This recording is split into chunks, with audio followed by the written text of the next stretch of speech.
What if I told you that one of the most powerful skills in life isn't about being the smartest person in the room? It isn't about having the most talent or the best ideas. The single most powerful skill you can learn is simple. It's knowing how to connect with other people. Imagine walking into any situation, a new job, a party, or even a difficult conversation, and feeling confident, liked, and understood. Imagine being able to inspire others and lead them toward a shared goal. This isn't a superpower. It's a skill. And today, we are going to learn it together from one of the most famous books ever written, How to Win Friends and Influence People by Dale Carnegie.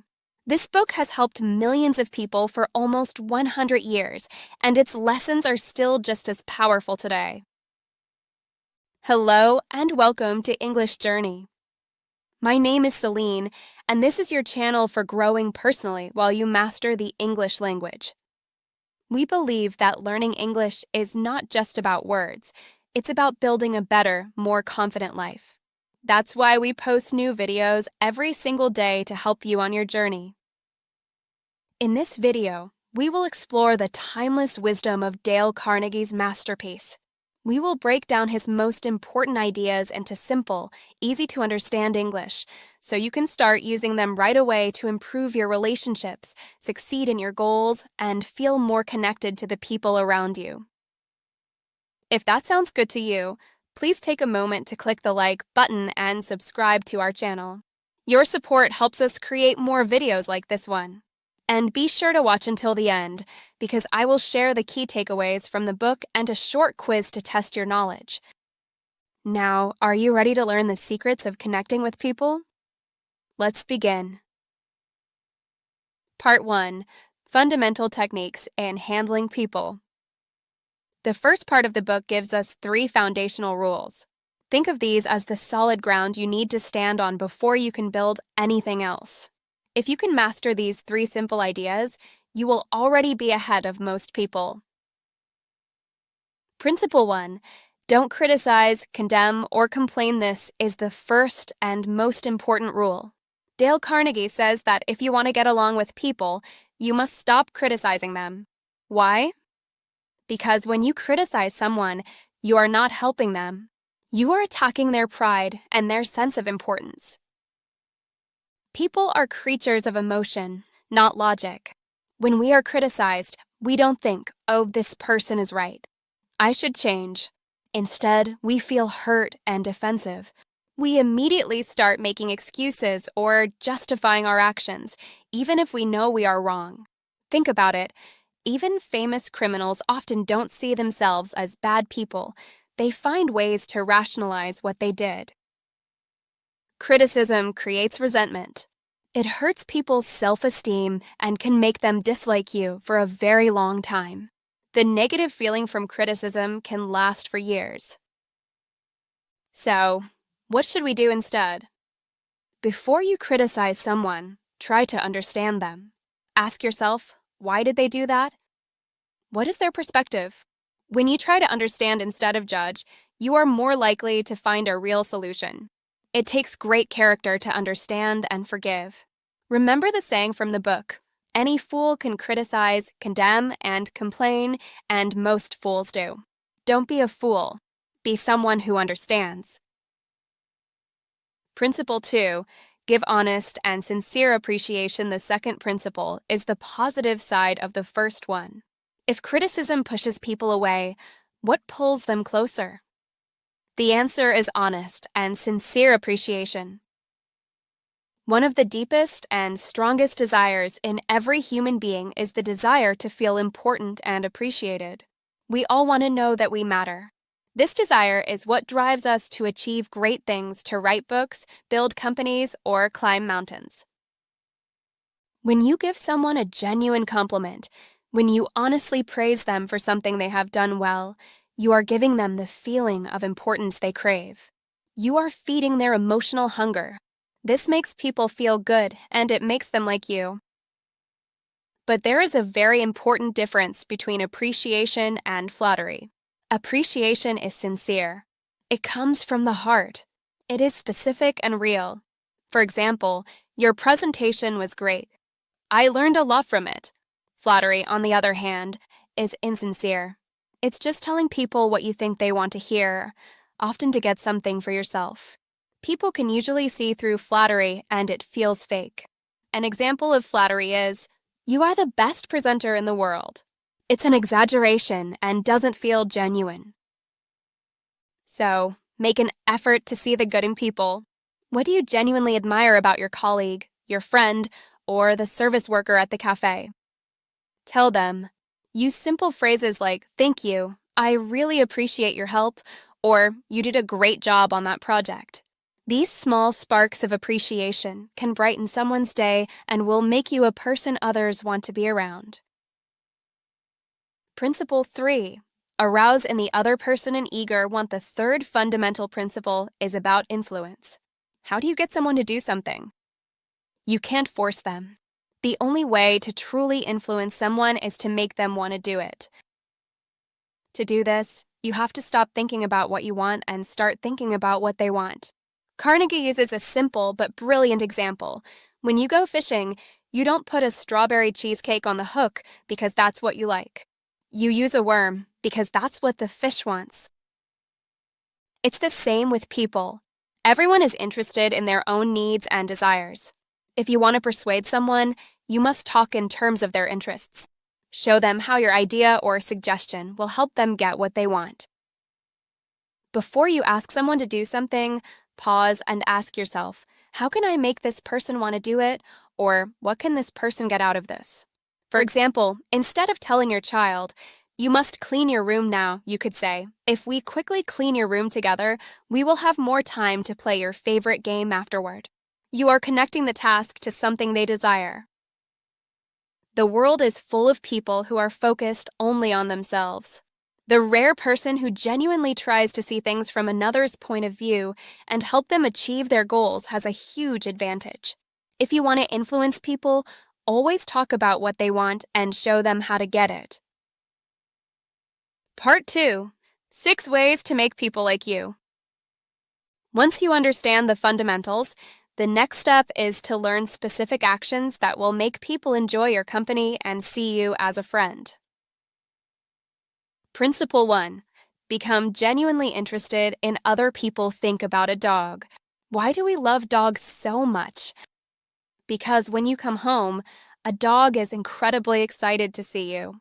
It wags its tail and jumps with joy. It makes you feel like you are the most important person in the world. A dog is genuinely interested in you. This is the first secret to making friends. You can make more friends in 2 months by becoming genuinely interested in other people than you can in 2 years by trying to get other people interested in you. Most of us spend too much time thinking about ourselves. When we are in a group photo, whose face do we look for first? Our own, of course. But people are not interested in you. They are interested in themselves. To make friends, you need to shift your focus. Show real, honest interest in others. Ask them about their lives, their goals, their hobbies, their challenges. Listen to their stories. Remember details about them, like their birthday or a problem they are facing. When you show people that you care about them and their world, they will feel valued and admired, and they will naturally like you in return. Principle 2. Smile. This is the simplest principle in the entire book, but it is incredibly powerful. A smile is a message of goodwill. It says, "I like you. You make me happy. I am glad to see you." A smile costs nothing, but it creates so much. It brightens the lives of those who see it. When you meet someone and you offer them a warm, genuine smile, you instantly make a good first impression. People automatically feel more comfortable and positive around someone who smiles. Think about a baby's smile. It makes us feel warm and happy. Your smile has power even when people can't see it. When you talk on the phone, smile. Your voice will sound warmer and friendlier. Even if you don't feel happy, you can try forcing yourself to smile. The book suggests that actions can influence feelings. Acting as if you are happy can actually help you become happier. Happiness doesn't come from outside things. It comes from our inner thoughts and attitudes. A smile is a simple way to show a positive attitude, and it will make people respond to you in a more positive way. Principle 3. Remember that a person's name is the sweetest sound. Dale Carnegie says that a person's name is, to that person, the sweetest and most important sound in any language. A name is a core part of a person's identity. It makes them unique. When you remember and use someone's name, you are sending a powerful message. You are important to me. I took the time to remember you. It's a subtle but very effective compliment. Forgetting a person's name, or spelling it wrong, has the opposite effect. It suggests you didn't care enough to pay attention. This can make the other person feel small and unimportant. Remembering names can be difficult for many of us, but it is a skill you can learn. When you meet someone new, pay close attention when they say their name. Repeat it back to them. For example, "It's nice to meet you, Tom." Using the name a few times in the conversation will help you remember it. If it's an unusual name, you can ask them to spell it for you. After you leave, you can write the name down or create a mental connection to help you recall it later. Whether you are in business, social situations, or just talking to the person at your local gym, using their name makes them feel recognized and closer to you. Principle 4. Be a good listener. Encourage others to talk about themselves.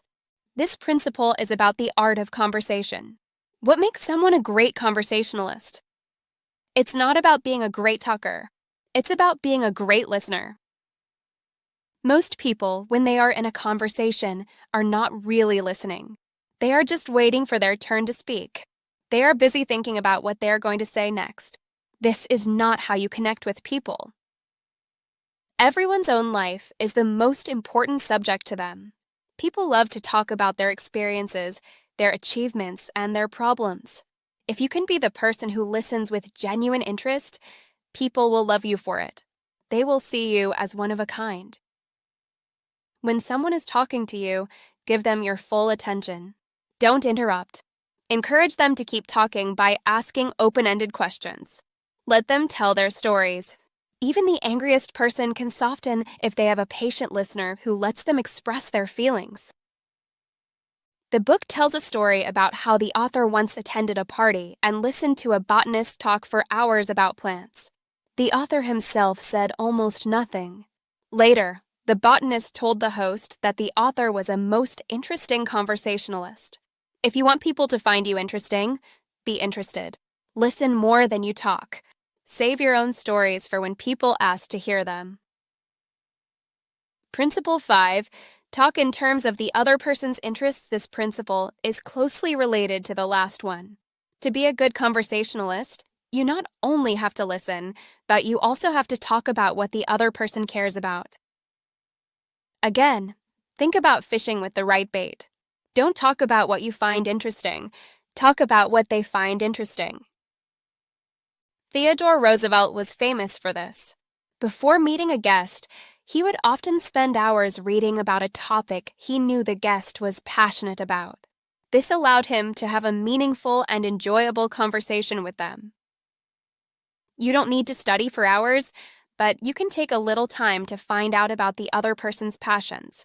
If you are meeting someone for a business lunch, maybe you can find out from their social media that they love hiking.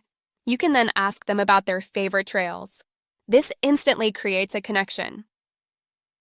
When you talk to people about what matters to them, they feel you understand and value them. It shows respect. If you only talk about yourself and your interests, people will quickly become bored and see you as self-centered. The key is simple. Find out what they care about and talk about that. Principle 6. Make the other person feel important and do it sincerely. This final principle for making people like you is a summary of all the others. The core idea is to always make the other person feel important. Almost everyone you meet feels superior to you in some way. Your job is to recognize their importance in a sincere and subtle way. Acknowledge their strengths and their unique qualities. You can do this with small, polite phrases like, I'm sorry to trouble you, or would you mind, or thank you. These small courtesies show respect and make people feel valued. Never look down on others. It doesn't matter if you are a CEO and you are talking to a taxi driver. That taxi driver has knowledge and skills that you don't. Recognize and respect the value in everyone. Give praise and appreciation freely, without expecting anything in return. The goal is simply to make people feel good about themselves. When you consistently make others feel important, they will enjoy being with you and will see you as a kind, thoughtful person. As the politician Disraeli said, talk to people about themselves and they will listen for hours. Part 3. How to win people to your way of thinking. It's one thing to be liked. It's another to be persuasive. This part of the book teaches us how to bring people around to our way of thinking without creating conflict or resentment. Principle 1. The only way to get the best of an argument is to avoid it. This is a hard lesson for many of us to learn. We think that if we are right, we should argue our point until the other person gives up. But Carnegie says this is a huge mistake. You can't win an argument. If you lose the argument, you lose. But if you win the argument, you also lose. Why? Because you may have proven your point, but you have hurt the other person's pride. You have made them feel inferior. This creates resentment, and a person who is convinced against their will still holds the same opinion deep down. 9 times out of 10, an argument only makes both people more certain that they are right. So, the best approach is to avoid arguments completely. When a disagreement comes up, what should you do? First, control your temper. Your first instinct will be to get defensive, but try to stay calm. Second, listen. Let your opponent speak first without interrupting. Give them a chance to explain their side fully. Third, look for areas where you can agree. Start by talking about the things you both see the same way. This reduces defensiveness. Finally, be honest and see if there is truth in their position. Ask yourself, could they be right? Or partly right? If the issue is emotional, it's often best to postpone the discussion. Suggest talking about it later when everyone is calmer. This gives both of you time to think more clearly. Principle 2. Show respect for the other person's opinions. Never say, "You're wrong." Telling someone directly that they are wrong is like a direct attack on their intelligence and their ego. It's one of the fastest ways to make an enemy. When you say, "You're wrong," you are basically saying, "I am smarter than you." This immediately puts the other person on the defensive, and they will fight to protect their opinion, no matter how wrong it might be. People form their beliefs for many reasons, often emotional ones, and they don't like to have those beliefs challenged. Instead of a direct attack, use a softer, more diplomatic approach. You can use phrases like, "Well, I thought differently, but I could be wrong. I often am. Let's look at the facts together." This approach is brilliant. It takes the focus off the person and puts it on the facts. It opens the door for a real discussion instead of a battle of egos. The other person becomes more open-minded because you have shown that you are also open-minded. Remember that you can also say, "You're wrong," with your tone of voice or your body language. So be careful not just with your words, but with your entire attitude. Always be respectful of other people's opinions. Principle 3. If you are wrong, admit it quickly and emphatically. Everyone makes mistakes. It's part of being human. The difference between a wise person and a fool is how they handle their mistakes. When you know you are wrong, admit it immediately and with enthusiasm. Don't wait for someone else to point it out. Don't make excuses. Just own your mistake completely. There is great power in doing this. When you blame yourself, it takes all the fight out of the other person. If someone is preparing to criticize you, and you immediately say, "I am so sorry, it was completely my fault, and I was wrong," they are left with nothing to say. In fact, their desire to feel important will now lead them to defend you. They will often say things like, "Oh, it wasn't that bad," and show generosity by forgiving you. Admitting your mistake is like a safety valve. It releases the pressure before a conflict can explode. It also earns you respect. People admire someone who has the courage and honesty to admit when they are wrong. It shows strength, not weakness. So, the next time you make a mistake, don't try to hide it. Announce it proudly. You will get much better results. Part 4, Be a Leader. How to Change People Without Causing Resentment. The final part of the book is about leadership. A true leader can guide people and help them improve without making them feel criticized or controlled. These principles are essential for managers, parents, teachers, and anyone who wants to inspire change in others. Principle 1. Begin with praise and honest appreciation. Imagine you need to tell someone they did something wrong. If you start with criticism, they will immediately become defensive. But what if you start with a sincere compliment? This is the first rule of effective feedback. Always begin with praise. It's like a dentist who gives a painkiller before drilling. The praise makes it easier for the person to hear the criticism that follows. When you start by telling someone what they did well, it shows that you appreciate their effort and you are not just there to complain. This makes them much more open to hearing your suggestions for improvement. For example, instead of saying, "This report has a lot of mistakes," you could say, "Your research for this report was excellent. You found some really great information. I noticed a few small errors in the final document, and I think if we fix them, it will be perfect." This approach makes the other person feel that you have confidence in them, and they become motivated to fix the mistake. Principle 2. Call attention to people's mistakes indirectly. This principle builds on the first one. Sometimes, even after praise, direct criticism can feel harsh. A more subtle and effective way to give feedback is to call attention to mistakes indirectly. One of the best ways to do this is to change one small word. Instead of following your praise with the word, but use the word and. The word but cancels out the praise that came before it. For example, if you say, "Brad, we are really proud of you for your effort, but you need to get better grades," Brad will probably just focus on the criticism. Now, try this. "Brad, we are really proud of you for your effort, and we believe that if you continue to work hard, your grades will improve to the level you are capable of." This feels much more encouraging. It doesn't sound like a failure. It sounds like a positive path forward. Another indirect method is to fix the mistake yourself and show it to the person, not as a criticism, but as an example.